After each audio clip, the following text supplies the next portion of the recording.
Bob and Brad Crew. The Bob and Brad Crew. Howdy, folks. We're the Bob and Brad Crew. I'm Mike. I'm Liz. And together we review products related to your health, fitness, and overall well-being. In our unbiased opinions. Is the Fitbit Versa 2 for you? Ooh, that kind of rhymes. It rhymes. I Ah. had a car named Versa. That's kind of ironic. Oh, really? All right. So this is the Fitbit Versa 2. It is $179.95. Get into ratings. 4.6 stars. Almost 61,000 reviews. So there's a lot of reviews. A lot of people have these. It is a lot. Comes with a charger, just a USB one. And it comes with two different wrist sizes. This gray part, there's a small or a large. So Liz has the Fitbit watch. I had a Fitbit Surge years ago when smartwatches first came out, so I do have some familiarity with them. I actually have an Apple Watch now, so we're just going to talk about this one today. We'll maybe make a comparison video later on. Yeah. So the pros of this, it is a waterproof watch up to 50 meters deep, so if you want to swim with it, you can, but no scuba diving. Also, yeah, you can shower with it or whatever. I remember the first time I got this, I didn't know that it was waterproof. Like, I got it as a gift, and I got into the shower, and I was like, oh, no. Everyone's always afraid to do it. I was afraid to get this one wet. So. I still take it off because I'm so nervous. But anyway, it can work.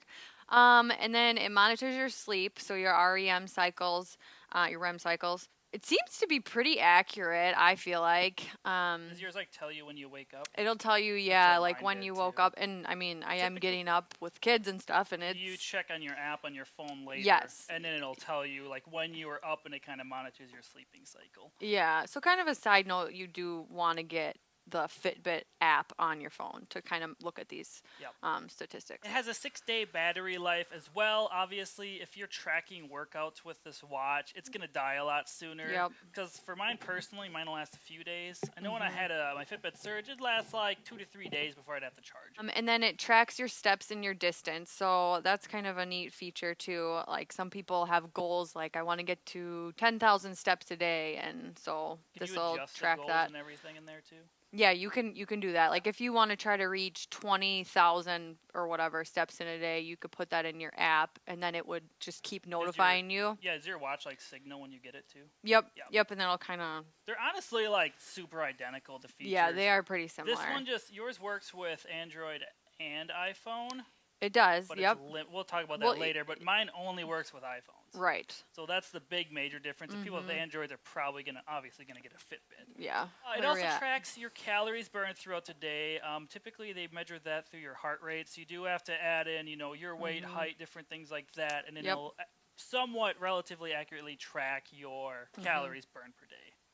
And then you can sync with your phone. We kind of touched on this already, but you can receive, calls or texts. This has to be with your phone nearby. It also has an alarm clock, so if you're like Alex and you're sleeping at weird times, you can put an alarm clock on your watch instead of having your phone on you.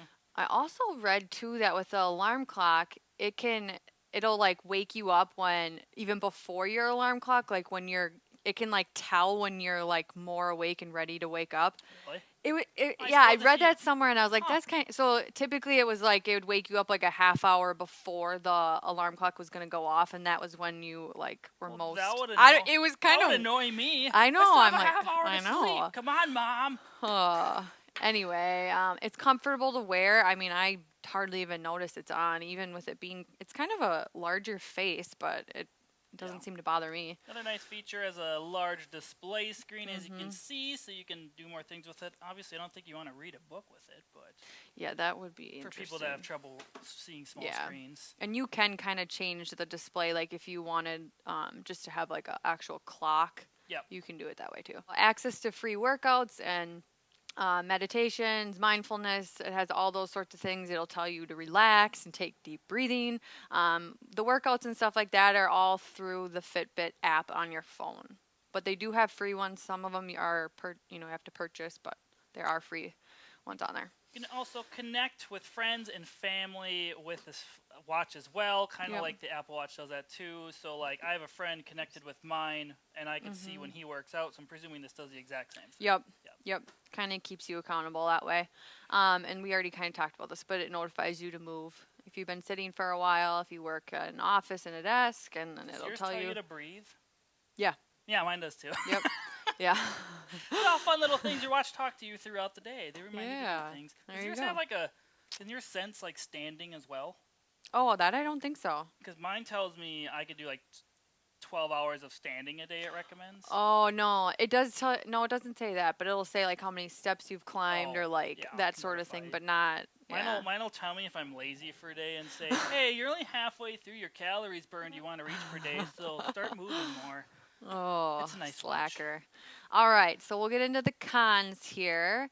Music costs extra with this watch. Yeah. So what does that mean? So, like Spotify, if you wanted to have, it does have like an app for Spotify on here, but you actually have to purchase that, like through Spotify. I think an app on your phone, you'd have to do it that way to get it on here. It doesn't just play Spotify without having a purchase. Oh, without having that app. Yeah, because I can do that on mine too, but I actually have a Spotify account. Oh, okay. Like I pay for Spotify. So yeah, I don't pay for it, so I don't get it on here. Oh, well, that sucks. And then the other con is that you have to have your phone close by, and then it only works for Android phones to reply like to a text message or something. So it's pretty specific that way. At least yours works with iPhones. Yeah, like I can get text messages on here, like I can read them.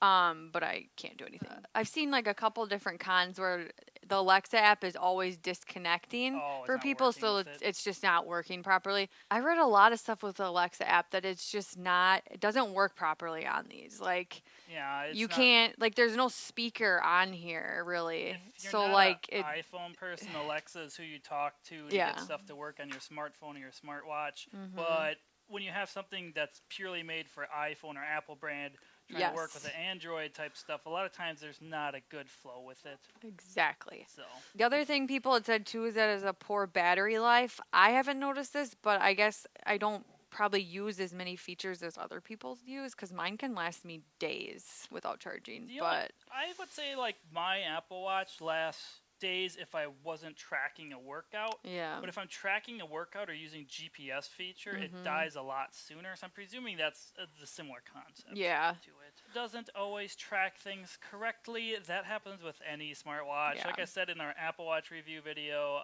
I've done same running distances and it has given me different distances on my watch. Like I literally ran the same just as far on the same path, and it gives me different readings. Yep. So none of these watches are 100% accurate. We're not trying to say, like, Fitbit's better than Apple or vice versa.